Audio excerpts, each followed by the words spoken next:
Quiero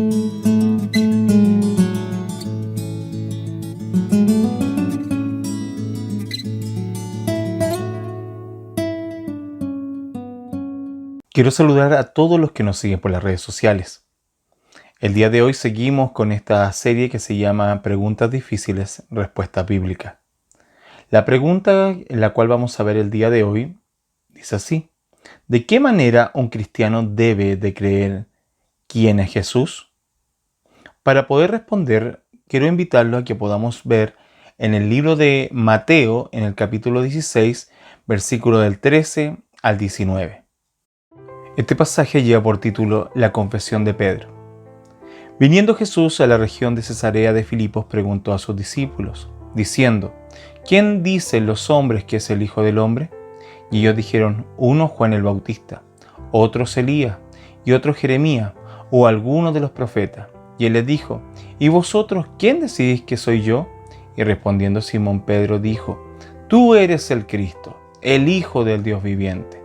Entonces le respondió Jesús: bienaventurado eres, Simón, hijo de Jonás, porque no te lo reveló carne ni sangre, sino mi Padre que está en los cielos. Y yo también te digo que tú eres Pedro, y sobre esta roca edificaré mi iglesia, y las puertas del Hades no prevalecerán contra ella. Y a ti te daré las llaves del reino de los cielos, y todo lo que atares en la tierra será atado en el cielo, y todo lo que desatares en la tierra será desatado en el cielo. Para poder responder la pregunta, vamos a ver algunas cosas que nos entrega el texto. Lo primero que vemos es el lugar. Aquí nos está diciendo en el versículo 13: viendo Jesús a la región de Cesarea de Filipo, preguntó a sus discípulos. Jesús ya venía 3 años de ministerio. Ya habían escuchado de él, el pueblo había oído de su enseñanza. Habían visto los milagros, las señales y todos los prodigios que Jesús había hecho para demostrar quién era. Pero justamente Jesús se para en este lugar para hacer esta pregunta. Cesarea de Filipo, que lleva por el nombre de César, y Filipo, que el gobernador, no era otra que la tierra de Manasés. Dios había establecido las 12 tribus en la tierra prometida, donde ellos se iban a establecer y iban a ser luz para las naciones como ejemplo e imagen de Dios. Pero vemos que el pecado que estaba en Israel era tan fuerte que constantemente los llevó a que cayeran en una decadencia espiritual tremenda. Esto habla de lo oscuro que estaba espiritualmente el pueblo de Israel. En esta oscuridad es donde Jesús hace esta gran pregunta. En el versículo 13 seguimos leyendo, después que dice: preguntó a sus discípulos diciendo: ¿quién dice los hombres que es el Hijo del Hombre? Esta expresión que Jesús normalmente ocupa es la expresión que encontramos en Daniel capítulo 7, versículo 13, hablando de la visión de la noche. Esta no es otra expresión que la expresión del Mesías. Jesús se estaba identificando como el Mesías, pero aún veíamos que las personas del pueblo no entendían quién era. Mira lo que dice el versículo 14. Y ellos dijeron, respondiendo los discípulos de lo que habían investigado y habían escuchado del pueblo: unos dicen Juan el Bautista. ¿Quién era Juan el Bautista? Juan el Bautista había sido preparado por Dios para anunciar la venida del reino de Dios. Él venía a preparar camino, y para esto se le dio el ministerio del bautismo, de arrepentimiento de pecado. Esto iba a preparar los corazones para la venida del Mesías. Pero había una tendencia en Juan el Bautista. ¿Cuál era? Su ministerio específicamente atacaba a las autoridades políticas y religiosas de su época. Esto fue tanto fuerte en Juan el Bautista que su ministerio, después que Jesús apareció, se dedicó a eso, al punto que fue llevado a la cárcel porque estaba desnudando una condición espiritual y moral del rey de Herodes. Esto llevó a que perdiera su cabeza, lo decapitaran. A Jesús lo identificaban de esa manera, ya que él constantemente confrontaba a las autoridades religiosas. Pero Jesús no era un político más, sino él venía a mostrar una obra mayor. Otros también, como dice aquí el texto, decían: otros te miran como Elías. ¿Quién es Elías? Para todo judío, Elías era un profeta usado por Dios con mucho poder. Era uno de los que hizo grandes milagros del Antiguo Testamento. Era aquel que oraba y hacía que la lluvia cayera, y oraba nuevamente y cesaba. Hubo resurrecciones y muchos milagros en el ministerio de Elías. Elías se reconocía como alguien, el profeta de poder. Asimismo, miraban a Jesús. Muchos seguían a Jesús por sus milagros. La gente se amontonaba y quería que Jesús de alguna manera hiciera una manifestación. Muchos que otros no solamente miraban por los milagros para recibir ese milagro hacia ellos, sino que buscaban a Jesús como un espectáculo, mirando qué les podía demostrar Jesús como que fuera un mago. Esta es una forma totalmente errada de mirar a Jesús, ya que Jesús no vino simplemente a hacer milagros para mostrar poder, sino que, como diría en San Juan, capítulo 20, versículo 30, además Jesús, hablando del ministerio de Jesús, Juan dice, además Jesús hizo muchas otras señales en presencia de sus discípulos.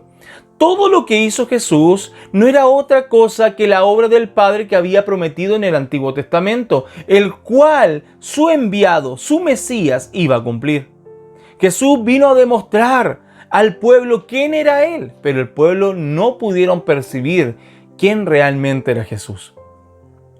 También vemos que otros lo identifican con Jeremías, otro de los profetas.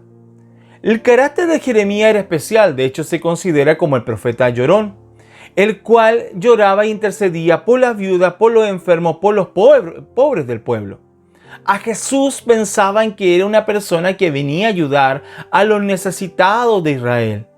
De hecho, Jesús te hizo 2 milagros, el cual multiplicó los panes y los peces en 2 ocasiones. Y muchos se amontonaban, y cuando Jesús después no quería hacer eso, inmediatamente lo querían matar.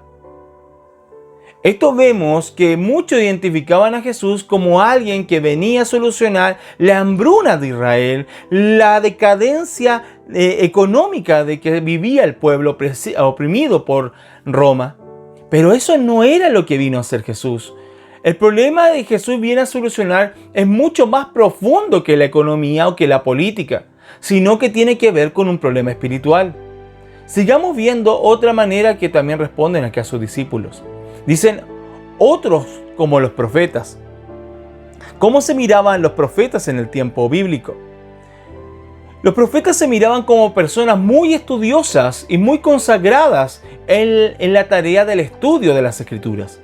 De hecho, en el tiempo bíblico del Antiguo Testamento habían escuelas proféticas donde las personas estudiaban constantemente la Torá, y ellos eran maestros expertos y profundos de las Escrituras. A Jesús se le identificaba como un maestro más. De hecho, a Jesús se le llama rabí, que la palabra rabí significa maestro. Así miraban a Jesús, pero Jesús no era un iluminado más que vino a enseñar cosas profundas, sino que Él viene a solucionar este problema espiritual. Ahora Jesús cambia la mirada, no hacia el pueblo, sino a sus discípulos. Aquellos que comían con Él, habían escuchado de Él, habían dormido con Él y vivían de estos 3 años cerca de Él. Y le dice, ¿y vosotros quién decís que soy yo? Inmediatamente me imagino que se miraron los discípulos y no sabían qué responder. Pero se para Pedro y dijo, tú eres el Cristo, el Hijo del Dios viviente. Esta declaración a Jesús le llama la atención. No por la declaración en sí, sino que se da cuenta que esta declaración no venía solamente del corazón de Pedro, sino que esto venía directamente de arriba, del Padre. Mira lo que dice el versículo 16. Y respondiendo Simón Pedro dijo, tú eres el Cristo, el Hijo del Dios viviente. 17. Entonces le respondió Jesús, bienaventurado eres, Simón, hijo de Jonás, porque no te lo he revelado ni carne ni sangre, sino mi Padre que está en los cielos. Jesús sabía que no era otra obra más que la del Padre dada por el Espíritu de Dios en el corazón del apóstol Pedro. O una de las obras del Espíritu Santo es hacernos testigos, primero testificando las verdades de Jesús y segundo, que nosotros podamos ser testigos eficaces para dar el mensaje de salvación. ¿Y cuál es el mensaje que es espiritual? No es el mensaje que Jesús es un milagrero, no es que Jesús es un ente político, no es que es un maestro más, no es que es simplemente alguien que viene a ayudar, sino que el mensaje correcto es que Jesús es el Cristo, el Hijo del Dios viviente. Como les mencioné, Él viene a solucionar no un problema físico, sino un problema mucho más grave que era un problema espiritual.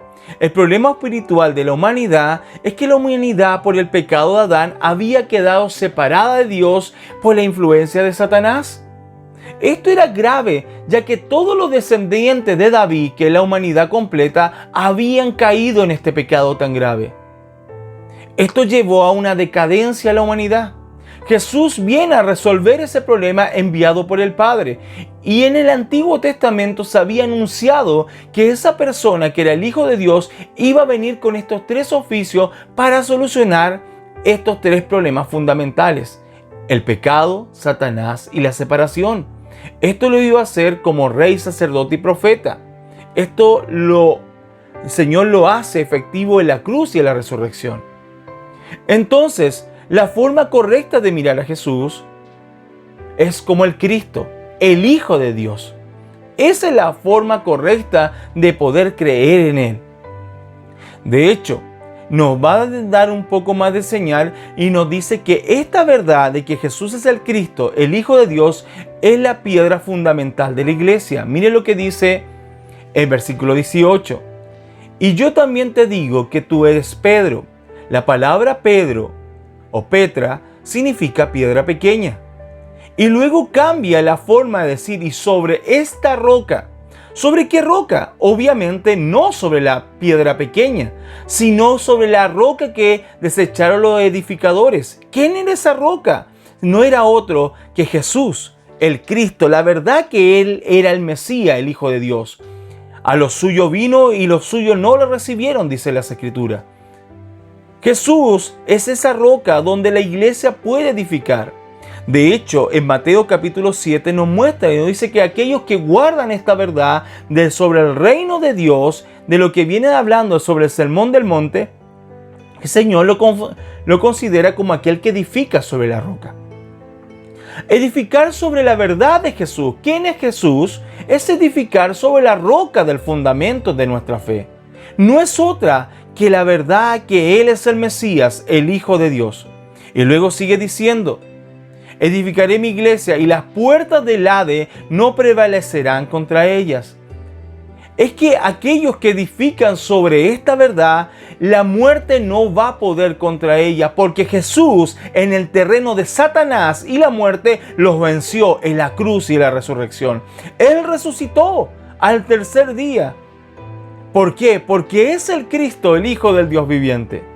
Y por último le dice, y a ti te daré las llaves del reino de los cielos, y todo lo que atares en la tierra será atado en el cielo, y todo lo que desatares en la tierra será desatado en el cielo.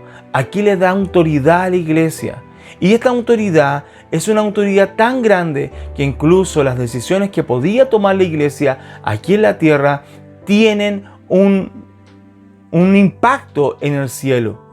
Y asimismo, lo que desatamos aquí en la tierra también será desatado en el cielo. Estas son las verdades realmente de quién es Jesús. Jesús no es otro más que el Cristo, el Hijo del Dios viviente. Es por eso que la forma correcta que nosotros podamos creer en Él es esa. En 1 de Juan capítulo 5 versículo 1 dice, todo aquel que cree que Jesús es el Cristo es nacido de Dios. El único criterio para tener salvación es creer que Él es el Hijo de Dios, el Cristo, el Mesías del Antiguo Testamento, el cual vino a solucionar este grave problema del hombre. Así que, oyentes, aquellos que a lo mejor no han creído realmente quién es Jesús, es hora que podamos arrepentirnos. Los invito a que podamos entregar nuestro corazón en arrepentimiento y podamos declarar quién realmente nos puede salvar. No es otro más que Jesús, el Cristo, el Hijo del Dios viviente. Los sigo invitando a que sigamos estudiando y viendo todas estas preguntas difíciles, las cuales tienen una respuesta bíblica para nosotros en el día de hoy. Hasta luego. Se despide el pastor Andrés desde Chile.